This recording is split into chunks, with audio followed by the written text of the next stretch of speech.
All right. Namaste, everyone. Good morning. Welcome to the series on Islam. Today's topic is: Can one be moral without following Islam? So, what is the premise of this entire discussion? So, you will hear this all the time from Muslim apologists. They will say there is no reason for one to be moral unless otherwise somebody follows Islam. And this argument is also put forth by Christian apologists. They'll argue exactly the same. This argument comes in different variants. Sometimes they'll argue, but for Christianity or Islam, I would have been a terrible person. Okay, and I am a moral person today because Islam or Christianity made me moral. I have been following those teachings, and that's what makes me moral. So this is a very, very common argument put forth by apologists of both Christianity and Islam. But it's not only the apologists. So even a lot of lay Muslims, and today we'll focus on Islam, so we are not going to talk about Christianity. A lot of lay Muslims will often come and argue with you that they are leading a moralistic life because they are following the teachings of Islam. So one of the most popular argument in this regard has been put forth by Zakir Naik. So what I'm going to do is to share my screen, and you should hear the audio. If you don't, do alert me. And then I'll play that video for a couple of minutes, then base the rest of my discussion on that. And today's speech is going to be a brief one. It's going to be for about 15 minutes or so. And then I'll open it up for questions. So let me play the video and then do alert me if you don't hear the audio.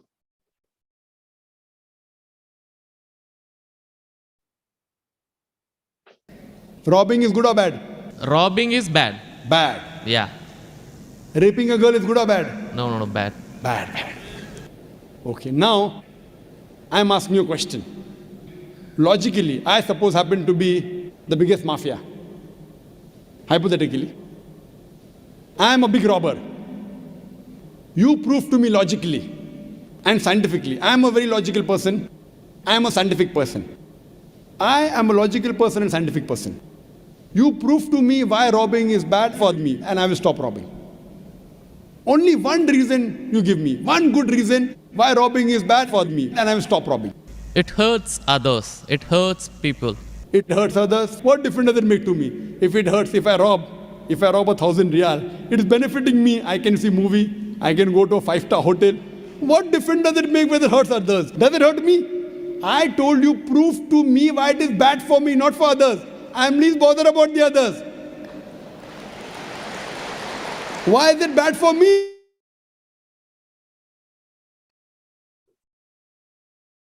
All right.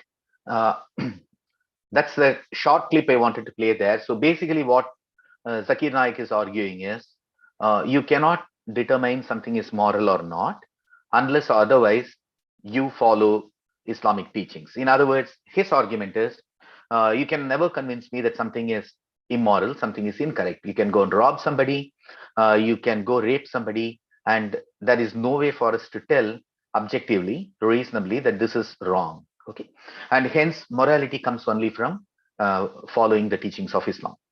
So is this argument even reasonable? Because he throws a rhetorical question: come and convince me why robbing 1,000 riyals is wrong. The answer is very simple. Okay, so how do we deter Zakir Naik from doing that? The answer is simple. If he were in Saudi Arabia and if he were to go and rob 1,000 riyals, they will amputate his hand. At the most, he'll be able to repeat the crime twice, then he will lose both his hands. And of course, he will come back and argue that's because Saudi Arabia is following the Sharia law, and that's coming from Allah, and hence it's perfectly moral. But what if Zakir Naik were to commit his crime, whether it's robbing a woman, robbing a person, or raping a woman? If he were to do that, let's say in the United States of America, then what happens? He will go to prison, and he will spend several years, probably the rest of his life, in prison, where he will end up as the favorite bitch of a prisoner named Jesus. And I think that will be enough of a deterrent for Zakir Naik. Okay, so but once again he'll be arguing this is not necessarily moral because it's just an arbitrary premise. It's just an arbitrary law Americans have come up with. So how do you argue against that? To argue against this, you have to make the fundamental distinction between absolute morality and morality that's determinable by reason. That's objectively determinable by reason. And what's the difference between the two? Absolute morality is something which is revealed. Okay, it's absolute in nature. In the case of Islam, it's something that's revealed in the Quran, the rest of the hadiths, and then the Sharia laws. So whatever is prescribed there is considered as moral. And for example, Muhammad often waged wars. He killed men. He abducted their women, distributed them as war booties among his soldiers, raped them, often ransomed them for a few hundred dirhams, and then forcibly turned them into sex slaves. So this is considered moral by Muslims mainly because this is sanctioned by the Quran. This is sanctioned by the Sharia, and because of it, they consider it all as moral. At the same time, for something to be moral, uh, it has to be appealing to every section of society. Okay? So, for example, if you are a kafir, okay, and then if your men are getting slaughtered, and then you are taken forcibly and then sold into sex slavery, you are not going to find those actions as moralistic. Okay, you are going to oppose those actions. So, how do we make the fundamental distinction? So, in the case of Islam, in the case of Zakir Naik, as well as all the other Muslim apologists, the argument is an extremely simplistic one. They start with the premise that something can be moral because there's no way to determine something as objectively moral. And the only way you can determine an action to be moral is by following the teachings of the Quran. If the Quran says, do this, this is moral, then it's a moral action. And then if the Quran says, don't do this, then it is considered an immoral action. Okay? And then these kind of teachings are throughout in the Quran. And then the Quran pretty much expects you to follow the teachings to the last word so that you are a good Muslim. A good Muslim is effectively a moralistic person, and a kafir is immoral. However, is there an alternative to the to this Islamic way of thinking? Okay? We already saw why it is extremely limiting and why it is subpar, mainly because you can commit the most heinous crimes, such as murdering other men, taking their women as sex slaves, ransoming them, and then selling them off into sex slavery, and all of these things, which Muhammad did, his followers did. And since Quran teaches that Muhammad is the perfect role model and all the Muslims should emulate him for all times to come, even today, when ISIS goes and wages war, for example, against the Yazidi people, they take their girls as young as 13, 14 years of age, and turn them into sex slaves and rape them and marry them, quote within quote, marry them to jihadis. And they are all following the example of Muhammad. So we can say, or at least we all feel, that this is something terribly wrong. Okay, so this is something terribly immoral, but you won't be able to convince a Muslim, because Muslim will argue exactly like how Zakir Naik argued. He will ask, so who decides what is moral?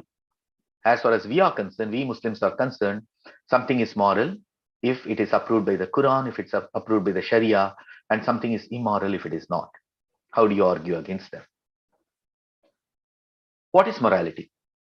What is considered a desirable action? So this has been discussed at length by a lot of people. The Dharma Shastras discuss this at length. Other texts, other philosophical texts like Tirukural, they discuss this at length. A moral action is something that brings about happiness to everyone. And then moral action is something that is very closely linked with a lot of other things like empathy, hitam. Hitam is a Sanskrit word that expects you to not say harsh things or other things, and be nice to the other person. So a moral action is something which appeals to everyone and which is beneficial to everyone. And then to one of the recent books that has argued this very well is The Moral Landscape by Sam Harris. So Sam Harris is well versed with Vedanta traditions. He's well versed with yoga. He's well versed with Buddhism, and then he has meditated in India. And then on top of that, he's also a neuroscientist and a philosopher. So he brings a wealth of expertise from all of these domains, and he makes a very good argument. He says morality is that which maximizes collective well-being. So the term collective is defined in the deepest and the broadest sense possible. And this is pretty much in line with how the Dharma Shastras are defined it. So for example, if you look at the Kama Sutra says that everything written in the Dharma Shastra should not be taken as a social practice. Sometimes those are written in a symbolic language, and nor should it be assume that everything written in the Dharma Shastra should be followed at every point in time. In other words, uh, uh, Vatsyayana here pretty much declares that something written in a text automatically doesn't become um, dharmic. And then Dharma Shastras themselves talk about that. Manusmriti talks about if a practice is not maximizing the well-being of society, if it is not promoting harmony in society, then it should be abandoned, and then we should come up with another set of teachings. So, in other words, Hinduism, very much like um, uh, Sam Harris, takes a very different approach to morality. In our case, morality is not absolute. Morality is not something that's revealed and hence it should be followed. You cannot ask any questions. On the other hand, Dharma Shastras, texts like Tirukural, Kama Sutra, Artha Shastra, and all of these texts, they put forth a more reasonable argument for morality. And what is this based on? This is based on, number one, the criterion of reciprocity. So, for example, for a society to be stable, for a society to be non-exploitative, our actions should be reciprocal. So, for example, you do something good to me, and I should be able to reciprocate that. And when the rest of society evolves a social contract around the criterion of reciprocity, then it improves the collective happiness of everyone in society, and it also uh, improves, promotes harmony within society, and hence it is considered moral. And in the case of Hinduism, uh, as well as other dharmic religions like Buddhism, Jainism, etc., they have evolved something even more sophisticated than this. They have come up with the concept of ahimsa. Ahimsa uh, is very closely related to the concept of dukkha, right? And then dukkha is not suffering, which is often mistranslated, but it is rather the dissatisfaction that arises out of pursuing some actions. So, for example, you are running after money. Okay, you make $100 tomorrow, you will be happy, but then that happiness will disappear after a couple of days. Now you'll start clamoring for $200. So there is no end to it. So you can chase, but then you will end up facing more and more of dissatisfaction. That is what is known as dukkha in Sanskrit texts. And it's very closely related with ahimsa because when we experience dukkha and then to indulge in our own sense gratification, what we often do is to indulge in actions that harm others. Okay, so for example, you may go and wage a war because you are coveting somebody's wealth, but that leaves a trail of widows, a lot of dead people, orphans, and everyone. That's why when you look at the Bhagavad-Gita, the first two chapters, it starts with the same moralistic question. So Arjuna is not obeying Krishna because he is an avatara. Okay? And instead, he is asking questions. He's saying, why should I go and fight my own teachers, my own elders, my own cousins and brothers and everyone? And if I do that, there will be Varna Shankara because there will be a lot of soldiers will be getting killed, their wives will become widows, their children will become orphans. So why do we do that? Why is it right? Okay. Then Krishna doesn't say anywhere that, look, I am divine incarnation, so you have to go and fight the war because I'm asking you to do that. He doesn't say that. This is the exact opposite of what the Quran says. This is the exact opposite of what Islam teaches. Instead, Krishna convinces him. Krishna convinces him by arguing logically, by arguing reasonably. He says, you have Swadharma as a Kshatriya, and in this case, the Kauravas are committing adharma. And the teachers like Dronacharya, Bhishma, and others who are supposed to know better, they have fallen. Okay, and then they are siding with Duryodhana, and then the Kauravas, and then they are committing adharma. And if you don't fight them, you will let adharma prevail, and you would have failed in discharging your own swadharma. So these are the arguments that Krishna makes, and it's only towards the end he comes up with the Vishwarupa Darshana, where he now impresses Arjuna that he has not only convinced him logically, but then he is also divine. Okay. So this is the approach Hinduism has traditionally taken. In this case, morality is objectively determinable. What does it mean? Number one, it's not absolute. In the sense, it's not revealed at one point in time and it is not applicable to all times. Even Dharma Shastras and Kama Shastra texts and even Artha Shastra texts, they all repeatedly highlight this fact that something has to be abandoned if it does not promote harmony, if it does not promote happiness for everyone in society. So, in the Hindu point of view, an action is dharmic or an action is moral, and dharma is not a direct translation of moral, but then I'm just simplifying for the sake of ease of understanding. So it repeatedly points out that these are things where the wise people will be able to analyze, will be able to discern what is good for society, and then by a process of cogitation and by a process of discussion, they will be able to come up with a set of teachings that are considered as ethical, that are considered as moral for all of society to follow. And this is exactly why we do not have a single Dharma Shastra and we have multiple Dharma Shastras.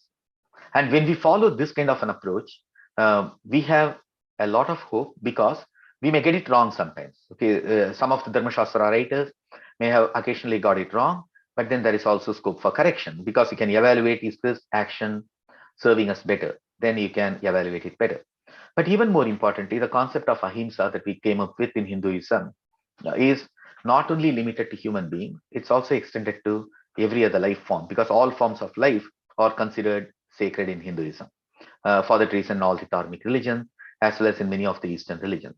So, in this case, what we are doing is we are looking at the harm done to other beings. Okay, that's why the concept of vegetarianism evolved, and even in the Vedic sacrifices, when once upon a time animals were sacrificed, the concept of pishta pasu, right, or pishta pashu, meaning that's something which is made of rice flour and other things, they are sacrificed instead of the real animals being sacrificed.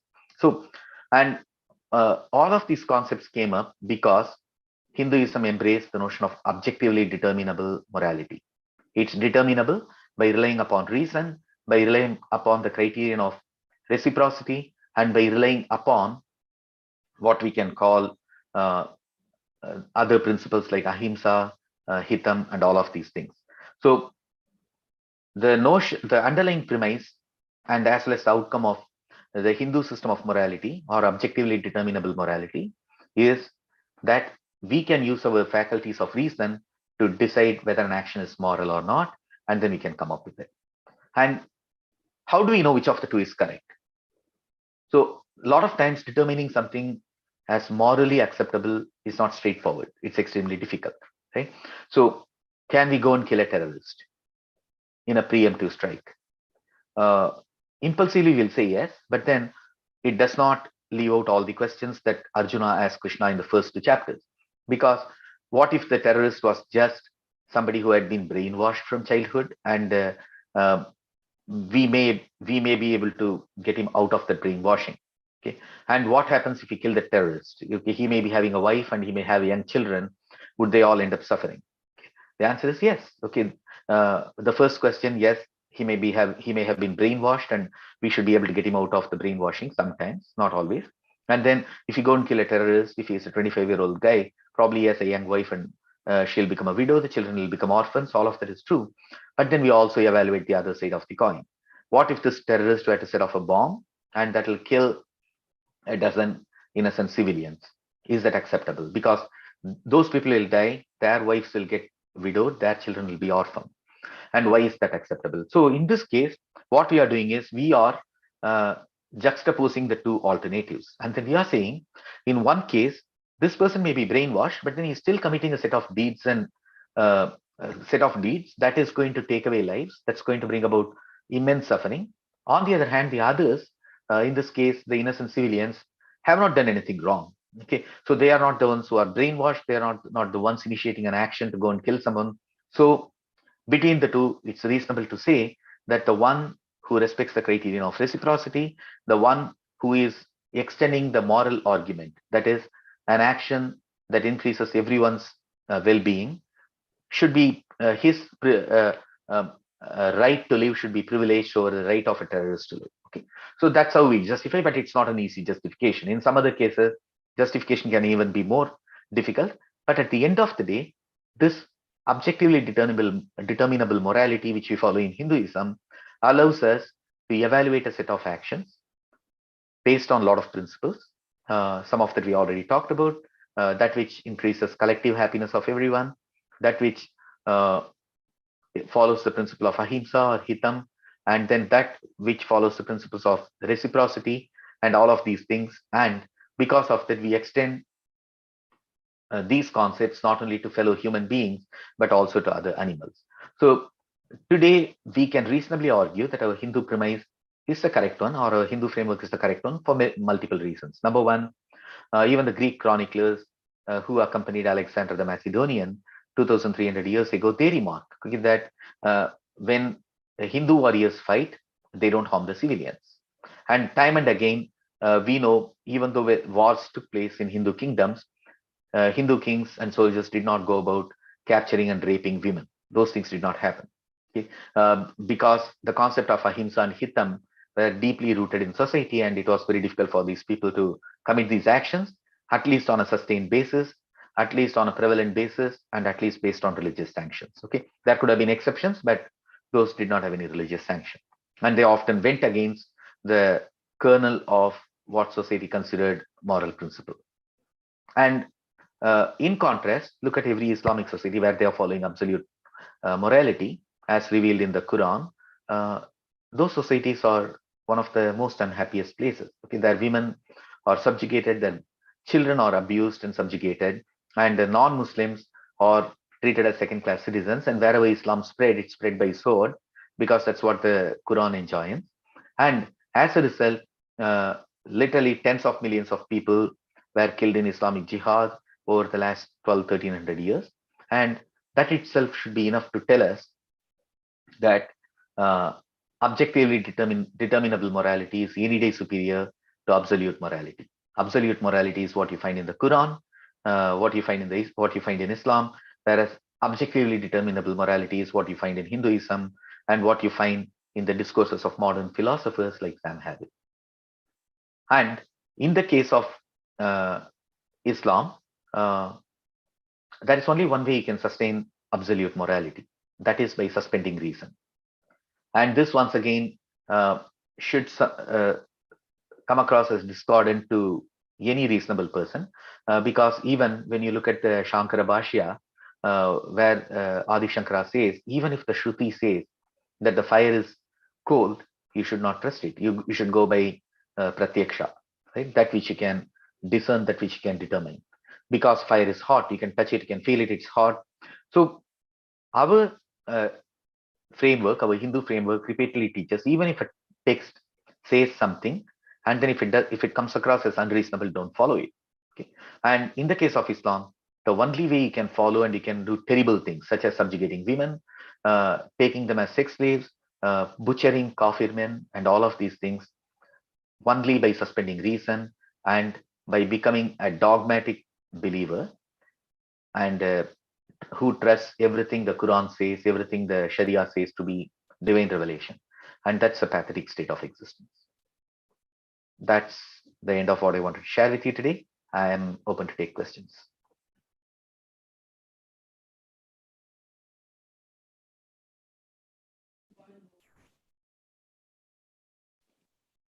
Hello.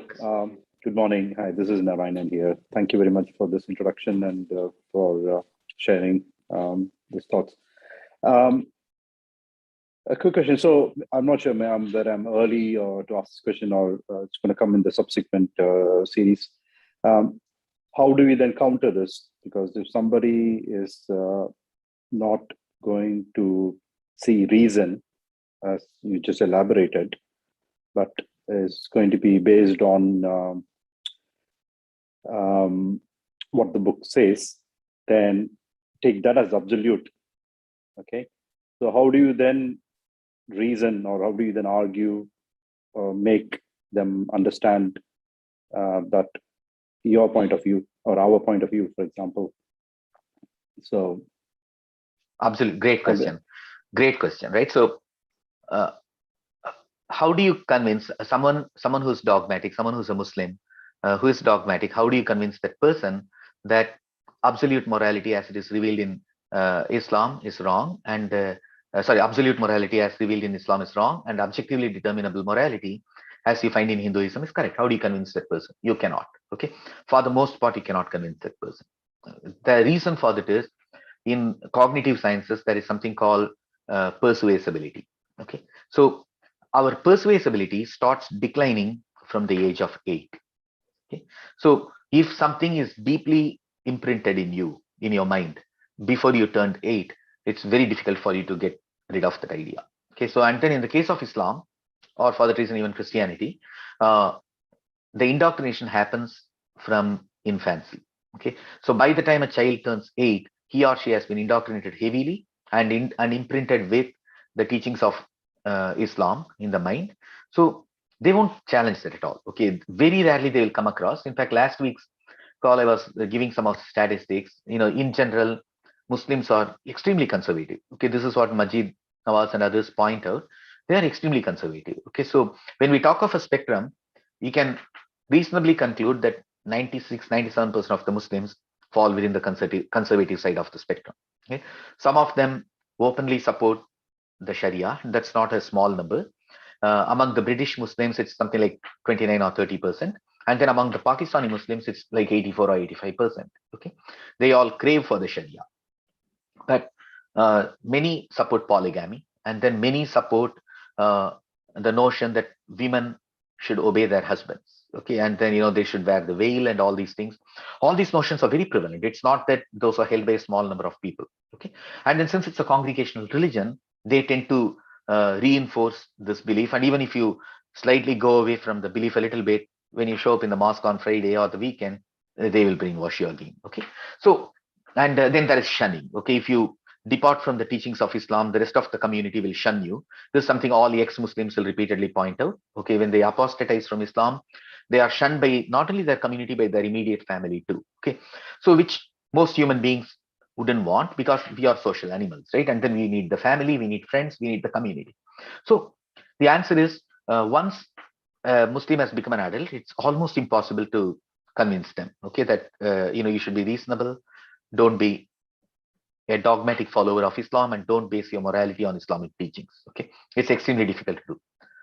That's exactly the reason why a critique of Islam, a no holds barred critique of Islam, becomes must. Okay, it's for two reasons. One, which we just discussed. Okay, for a lot of Muslims, once they become adolescent or adults, they are not going to give up their teachings. Okay, a vast majority of them. When I say vast majority, it's upwards of 90-95%, right? Then there's another reason too.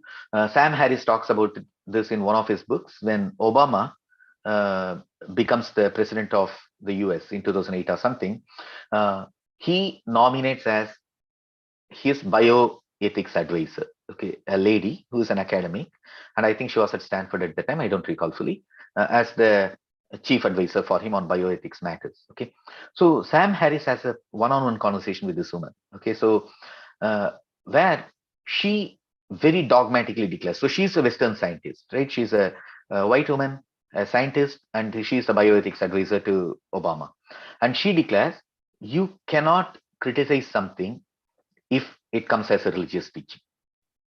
Okay, so this kind of belief that a religious teaching cannot be criticized is prevalent not only among conservative Muslims, it's there among liberal Muslims, but it is also there among even what we would call scientists and enlightened people, right, or educated people in the West. So if something is in the religion, why do you criticize? And then the worst form of this argument was made by the late Harvard biologist Stephen Jay Gould. Okay, Stephen Jay Gould was a brilliant biologist. Okay, as a biologist, his contribution to science, to evolutionary biology is phenomenal. But he also came up with some of the most absurd arguments in when he strayed outside of biology. And one of the arguments he put forth was what is known as NOMA, okay, or non-overlapping magistria.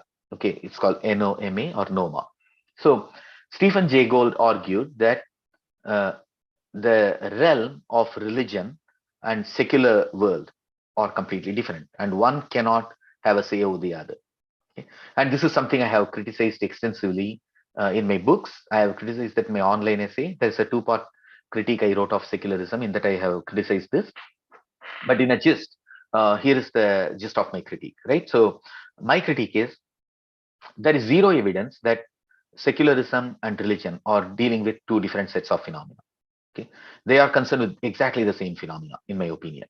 Okay, one, they are all concerned with the phenomena of birth, phenomena of living, phenomena of death, and what happens beyond death. Okay, so this is exactly what your secular world is concerned with. and this is exactly what your religious domain is concerned with. There can be one exception in Eastern religions or religions like ayahuasca rites and other things among Native Americans.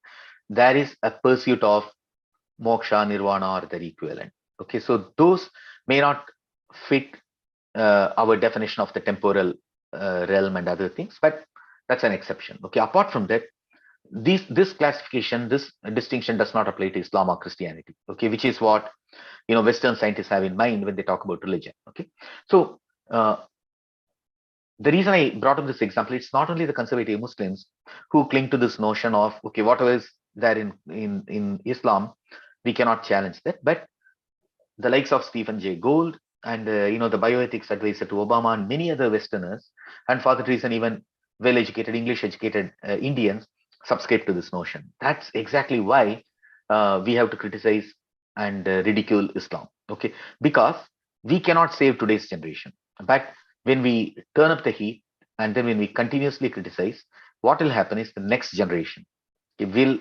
find it very difficult to follow Islam. Okay, and then more importantly, if they are forced to listen to critique of Islam in the classroom, in the media, in social media, etc., then that's going to produce cognitive dissonance in those adolescent kids, and many of them would come out. Okay, so the only way we cannot convince them that absolute morality is wrong and morality is objectively determinable.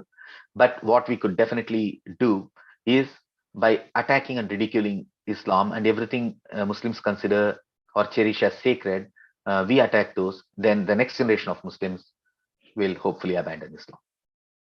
Great, thank you. That reminds me of similar thoughts that in the past, we used to have these Tarka Shastras, where we used to have these Tarkas, which is what the religious heads used to have. And that is what determined the outcome of what's the right thing to follow. Right. But these days, I don't know whether there is any possibility to have proper tarkas or debates and determine what is right or what's not correct, or which is the right thing. So I really admire your attempt here and fully support you. I hope there is kind of more such tarkas in the open where things are critiqued and in a more logical way. And absolutely, if we use logic as the basis for such debates, then we can be very sure of what the outcome will be. And this becomes more prevalent in this 15 seconds of in the fame kind of where everybody thinks is fleeting. I hope it kind of gains more traction and become more mainstream. That's my wish as well. Now, you brought up a very good point with Tarka, and I want to add a couple of more things to that. Right, one is Tarka, the other one is Abhijna, okay, or discernment. Okay, so the Kashmiri Shaiva philosopher Abhinav Gupta talks about that. He talks about Abhijna, right? Because we privilege jnana, okay, over a lot of things, okay. But then jnana itself, in the Paramarthika, it takes a very different meaning than in Vyavaharika. Okay, so Vyavaharika is the temporal world in which we live. Okay, so the jnana we have here is always open to getting updated. Okay, so that's why only when it comes to Paramarthika, only when it comes to Moksha Marga, the Shruti Pramana is highly valued. Okay, so whereas we have other sets of Pramana when it comes to how we deal with the temporal world, right? So, but that's why more than knowledge, what is even more important is Abhijna or discernment. Okay, so but everyone doesn't possess discernment, and we can see that even in our day-to-day lives, right? So you'll have a brilliant programmer who's working with you. He or she can write great algorithm, but on other aspects of life, you'll find this person absolutely lacks discernment, right? So, and this is very common. I'm just using a programmer as an example. This is true of everyone, right? And you'll find that, I mean, how come this girl who's so intelligent and who's so capable lacks a sense of perspective, right? We often wonder these things, right? So, and that applies to all of us, and that's why what is important in the Hindu worldview is the opinion or the discernment of the Vipra. Okay, so Vipra is a Sanskrit word. Its Tamil equivalent would be Sauntrur. Okay, so not everyone's opinion counted the same. Okay, someone who's wise, okay, and someone who has spent a lot of his or her time contemplating on the nature of reality, on what is the right course of action, etc., their opinions counted a lot more, okay, than the opinion of, it was not the least common denominators that prevailed. At the end of the day, the highest common functions of society, which are the Sondror or the Vipra, their opinions mattered most. Okay, so I think we can absolutely revive that. Okay, the tradition of uh, Tarka. Okay, and then where we have followed different systems, right, for how we can critique other religions. Purva Paksha is only one of the methods, and it only applies when the other school you are criticizing also accepts some of the pramanas that you accept, right? And you cannot do Purva Paksha of Christianity or Islam, okay, because they don't accept any of the pramana that we consider as reasonable. Okay, so you have to have a common framework for the two to debate. However, Jayanta Bhatta in Agama Dambara gives a very good prescription for that. He says when a certain religion is harmful, okay, you have to ridicule it. Okay, you have to even suppress it if needed. Okay, so that's a prescription which is very age old in Hinduism, because Jayanta Bhatta lived about 1200, 1300 years ago. Okay? And we could follow that, and we can take apart every fundamental premise of Christianity or Islam. And today we are focusing on Islam, and we can definitely critique that. And it's imperative we do that, because there are 1.8 billion Muslims on this planet. Okay, and then they deserve to be liberated from Islam too. Next Thank you. question. Somebody wrote it in the chat. You're most welcome. It's just a comment on chat. Anyone else? Any other question?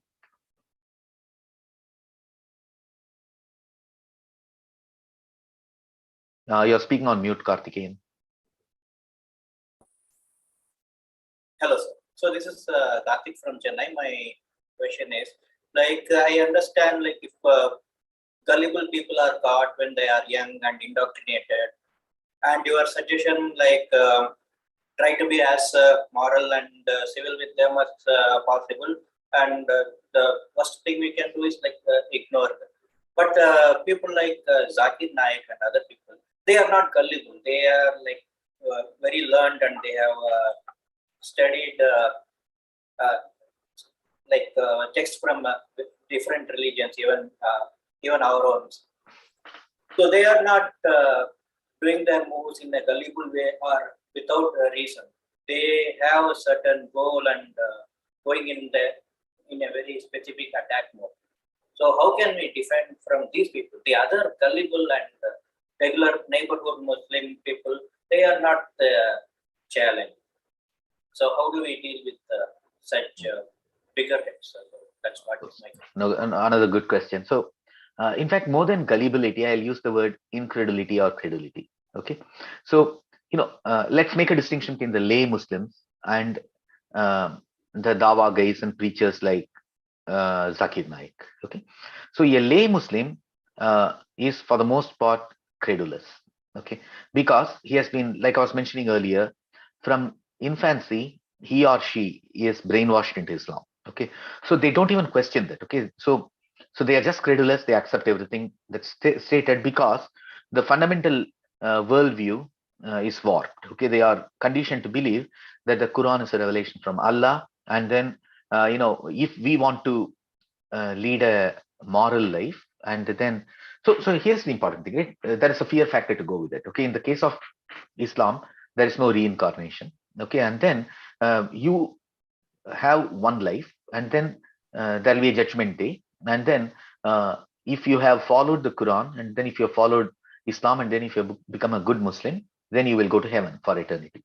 Else you will go to hell, where you will be burning and suffering for eternity. Okay, so this kind of fear appeals to very base instincts in human beings. Okay, if they have not been brought up, okay, to study the Vedanta, to study Nyaya, to study Bhakti literature and other things, then all they have is this kind of a very simple template, okay, which is built on fear, and most of them, as a result of being brought up in this kind of a system, become credulous.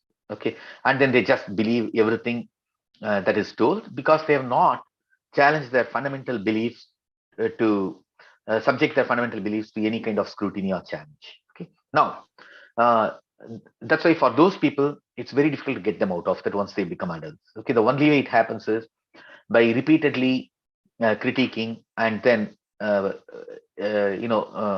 uh, producing cognitive Yeah, dissonance in them. Yeah, we can do that, right? Now, come to the likes of Zakir Naik. Okay, they may fall into two categories. Okay, one of them could be total charlatans. Okay, they don't believe in anything they are saying, right? But then they will still say these things because this serves a purpose. But I don't want to make that assumption. Okay, they because may it, also be financially yeah, profitable. yeah, no, yeah, I understand. So let me finish that. So that's obviously a financial incentive. Okay, but then let's not make that assumption that all of those people are doing that for financial or other material gains. Okay, because you look at the kind of people who go and enlist in ISIS or Al Qaeda, and who become jihadis who blow themselves up. Okay, they are not doing it for material gains. And if at all anything, many of them are well-educated people. They come from reasonably wealthy families. They have studied in the UK or Germany or other places. Some of them have even earned master's degrees. Okay, and then that means uh, they could have led a very comfortable life, materially speaking. Okay, but then they are willing to sacrifice all of that to blow themselves up and become jihadis. Okay, to become fidaim. Okay, why? This is why we should not yield to the temptation of concluding that they are all charlatans and they are all doing it for money. Okay, that may be possible in some cases, but I do think a large number of them do that. Okay, whether they are jihadis, whether they are preachers like Zakir Naik. I do not know him personally, but I'm just using him as an example. Many of them are doing that because they have been brainwashed. Okay, their worldview has been warped very significantly. Okay, and then they cannot think of uh, evaluating the Quran as a concocted text. To them, it's a revelation from Allah. Okay, so that's why when you talk to even the ordinary Muslims, okay, when a cartoon of Muhammad is drawn, okay, even those who are peaceful Muslims will be, when you talk to them one on one, they'll be very angry. They'll say, Muhammad was such a great person. How can they make a cartoon of him and insult him, right? So a large number of them do strongly believe that these are actual revelations from Allah. Okay, and then hence they follow that. Okay, so for those people, the only way to deal with them is to critique them openly. Okay, and to ridicule, and then to make fun of. So like the week before last, I spoke about is the Quran the perfect instruction manual, and you can go back and watch the video. There I talk about this is a perfect revelation from Allah, but then a goat ate the verse. Okay, so the goat is more powerful than Allah. Right? So basically, you ridicule that fundamental premises, and you still cannot change them, but you can change the next generation. Okay, the next generation will watch this, and then they will come out of this. Basically, we cannot defeat them in their face, but we can stop their message from. No, you can defeat them. Okay, see, basically, that's why I have invited some of the other Muslims to come and debate me. Okay, some of the Muslim apologists to come and debate me. You can easily defeat them. Okay, all that. So they don't openly come and debate with you. Okay, so most of them, they debate, they set up some strange premises. Okay, and then you agree to those premises, then that's problematic. Okay, then but on the other hand, it's very easy to challenge the premise of absolute morality. Okay, it's very easy to criticize and condemn the actions of Muhammad. Okay, and you pull no punches, and then you criticize them. It's easy to defeat those people. Okay, and when you defeat, it becomes usually very unpleasant because they'll turn abusive. Okay, they'll issue a fatwa. Okay, and all of those things will happen. But then you should develop a little bit of thick skin, right? If you want to take on Christianity or Islam, you have to develop a bit of thick skin. Next question. Most welcome. Next question. High standards of Hinduism makes it difficult to follow because human nature is tempted to easy ways of life. That's why people are attracted to religions like Islam. I do not know. I seriously doubt it. Okay, so see, when you take a religion like Hinduism, it exists at multiple levels. Okay, one is what you follow as your Kula Dharma or your Jati Dharma, etc. So most of your samskara, most of your sacraments are based on this. Okay, so for example, I'm a Tamil Brahmin. Okay, so I'm a Smarta Brahmin from Tamil Nadu, but then my samskaras will be quite different from that of, let's say, a Kashmiri Brahmin. Okay, or a Brahmin from or a Maithili speaking Brahmin. Okay, so there'll be difference. Why? Because our Jati Dharma and Kula Dharma determine what our samskaras are. Okay, so for the most part, I'm going to follow my Jati Dharma. Then comes Siddhanta. Okay, so following this Jati Dharma is not difficult for most people. Okay, and this is not only true of the Brahmins, it's also true of every Jati. Okay, so every jati has its own set of sacraments and they follow, and that's not difficult. And then number two comes Siddhanta. Okay, so Siddhanta, uh, whether it's a darshana like Advaita Vedanta or any other system, these are always meant for individuals who are seeking knowledge. Okay, that's why the uh, we don't follow Hinduism. Okay, that's a very important point I want to make. Right, you do not follow Hinduism. Okay, because following means something has been revealed, and now that becomes that's held up as the signboard, and you start following that. It doesn't not at all the case in Hinduism.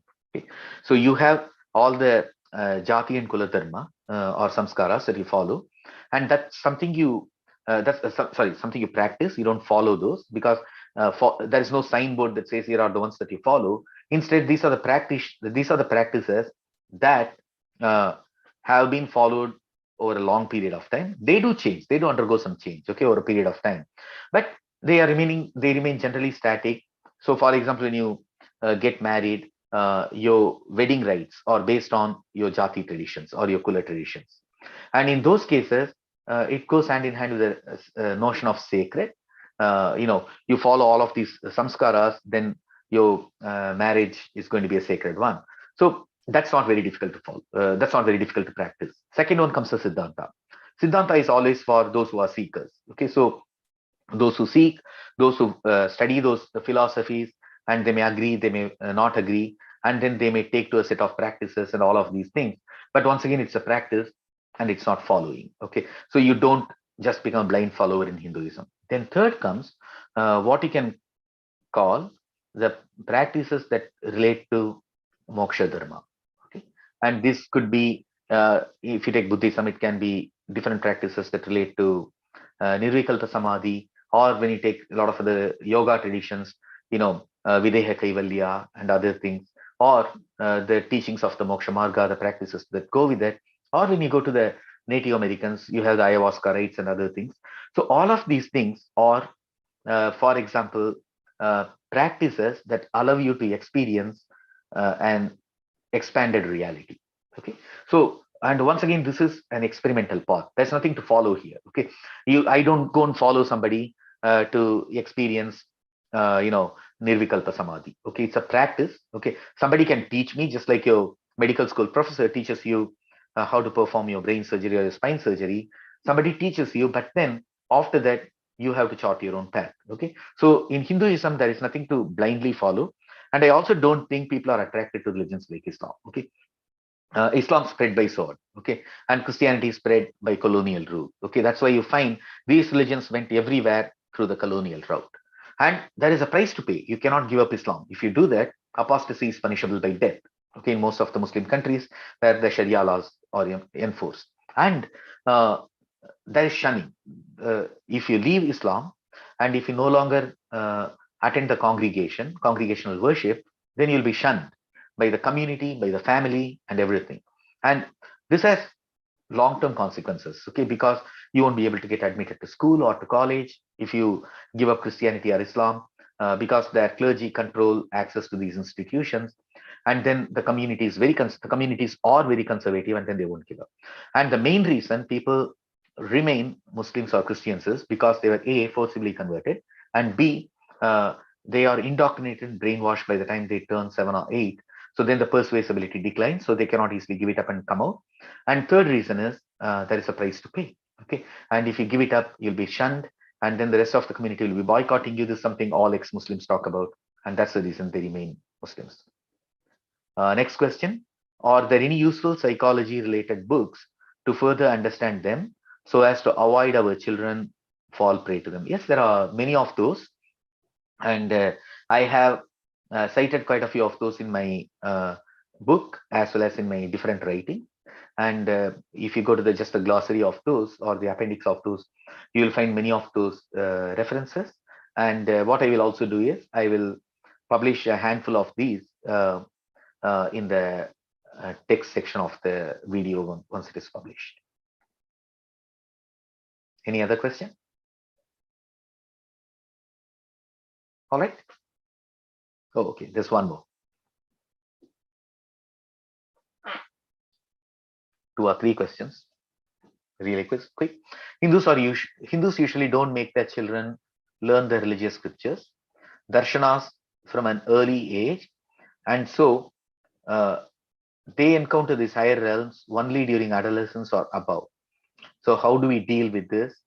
Oh, this is a very good question. See, and this is true, right? For the most part, Hindus are very lax in their practice of dharma. Okay, so their religious observance is generally very lax. There are exceptions.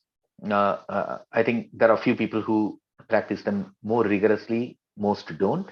Uh, and I think this is something, Sadhguru Jaggi Vasudev talks about, right? So the most important phase of a child's life is between the ages of 12 and 18, okay, or make it 10 and 18, okay.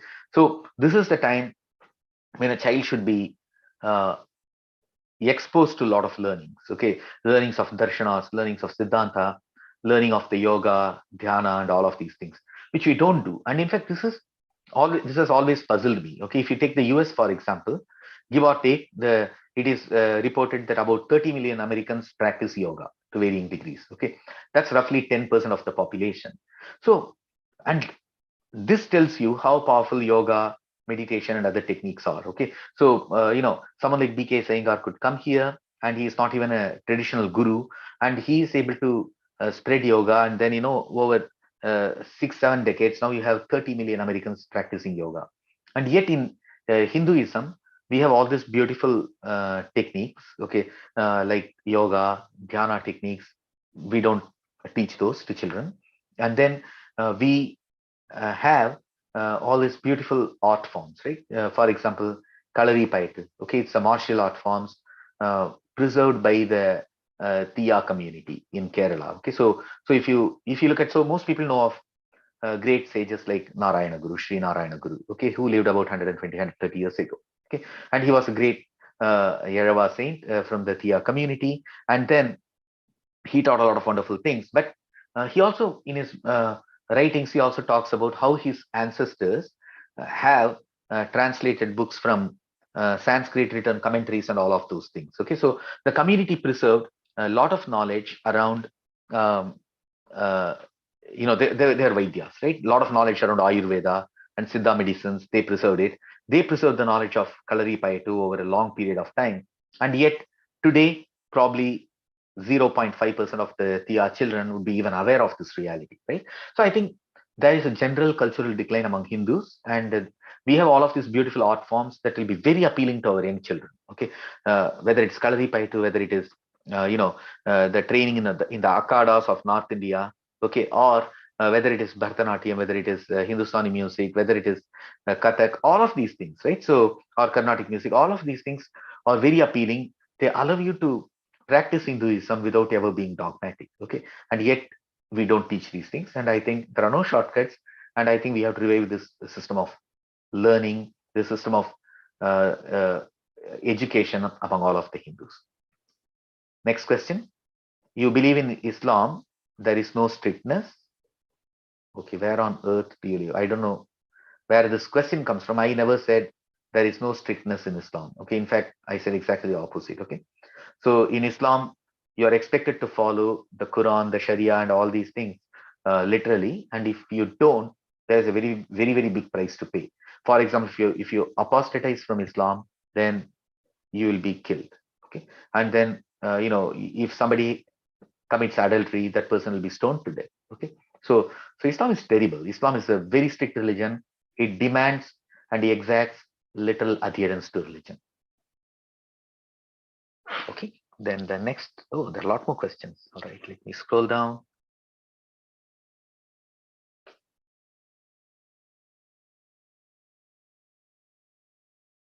There's a comment, Sashtanga pranams for your commitment towards Dharma. So, no, so please don't thank me at all. And I think this is our duty, right? And, because Manusmriti tells, Dharmo Rakshati, Rakshitaha, right? And Dharma protects you only when you safeguard Dharma. Okay, so we cannot ever say, look, somebody will take care of this for us and we have to do this. Okay, so, and then we have a tradition, right? So where, for example, the Rajput women sacrifice their lives so that the future generations would be able to enjoy Dharma. Okay, they could have just ended up in the Islamic harem. They did not. Okay, they sacrificed their lives. So our ancestors, or if you take Sri Rangam, there is a 14th century text called Koil Ulugu. Okay, so that was the time when Ulugh Khan invades Sri Rangam. He ransacks everything. He kills, then he desecrates the temple, then he demolishes the murtis in all the temples, in both in Sri Rangam as well as in Tiruvannaikaval, and then the Brahmins, they are called the Arya Bhatta. So according to Koil Ulugu, there were 13,000 of them, and then they take to fight. Okay, and none of them is trained in swordsmanship, but then they value their dharma and their achara so much that they took to fight. Okay, and all of them were killed. That's a different story. Okay, but they did not value their life more than how much they valued dharma. Okay, so they were willing to sacrifice their life so that the future generations would be able to practice dharma. So it is our duty. All of us have to do that. So absolutely no need to thank me. I want my future progeny to be experiencing dharma. Next question. There are a lot of YouTube links posts, so I do not know what those are. Anyway, I think if there are no more questions, thank you very much for joining. We are on top of the hour, and we'll meet again next week. Thank you very much. Thank you.